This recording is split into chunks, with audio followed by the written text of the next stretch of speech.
I'm 33 years old. I'm a mom of two boys. One is 1 and one is 4 years old. One of my sons attends Augusta Street here and had to relocate to Irvington in order to afford childcare. And I say that, humbly because, I did the American dream. I went to college, got a bachelor's, got a master's. My husband, same. And yet, it's really difficult to afford to buy a home. It's difficult to relocate anywhere in New Jersey that does not provide, the free preschool. So I remember when I had my first son, I had to leave my job because I was literally paying just for childcare, part-time, over $1,000 a month for one child. And when I had my second son, my husband basically had to adjust his hours to work part-time now. So luckily, I am able to work from home, so it makes it a little easier, but I still have to work, so we had to adjust our hours that way.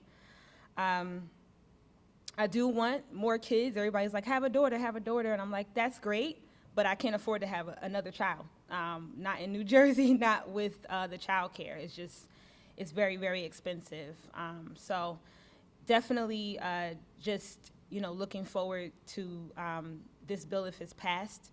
A lot of my friends that are in my age group, that make decent money or great money and are college educated, can't have more children or had to leave their jobs or cannot afford a home, to actually purchase a home just due to childcare. So that is a big hindrance, and it will be life-changing. I would have more children. I will be able to purchase a home and to possibly relocate or stay in Irvington, either way, just, to make sure that my kids get a great education.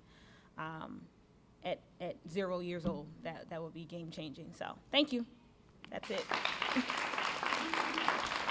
My name is Rhonda Coates. I am a mother of 3.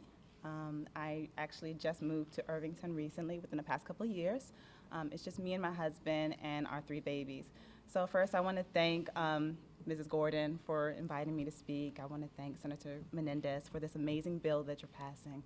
And just everything that the bill represents, everything that you were speaking on, it speaks directly to my situation. I just had a baby 3 months ago, so I have a newborn at home, and I have 2 children, one of which is at Augusta, she's in pre-K 4, and then the other who is a 2-year-old who will be 3 in November. And right now, my family, we're actually in the middle of this whole thing. My husband is staying at home right now with the children because we cannot afford childcare. Prior to me going to maternity leave, we were paying $1,400 a month in childcare.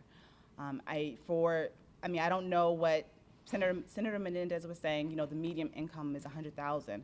We don't make that. Nowhere near do we make that.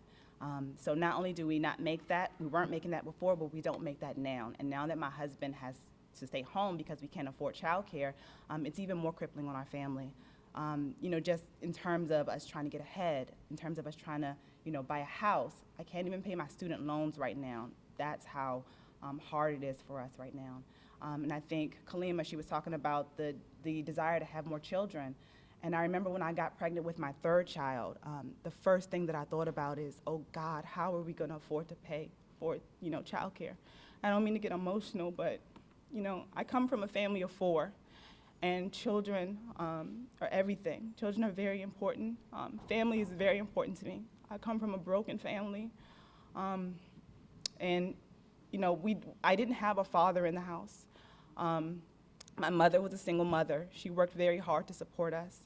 And, a lot of the things that my mother went through, I determined that I would not go through those things, so I purposely waited to have children. Like Kalima, I tried to do everything right. I went to college, I got a good job, and we really try to plan out the steps of having children. And now that, we think you get to the age where, it's possible, all of a sudden you're presented with, the child care. I want my child to be safe. I want them to thrive. I want them to have a good education.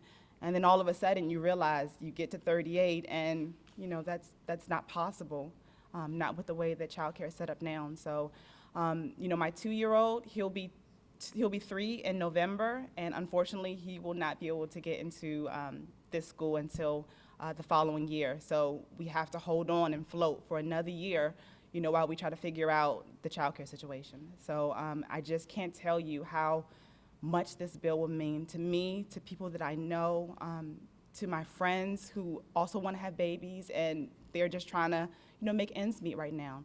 So again, I want to thank you for this opportunity, and hopefully you guys will see, us mothers out here, we're struggling, we're trying to make it, and just the way that things are set up right now, it's almost like it's set up for us to fail. And we don't want that for our children, and we don't want that for our future. So thank you for this opportunity.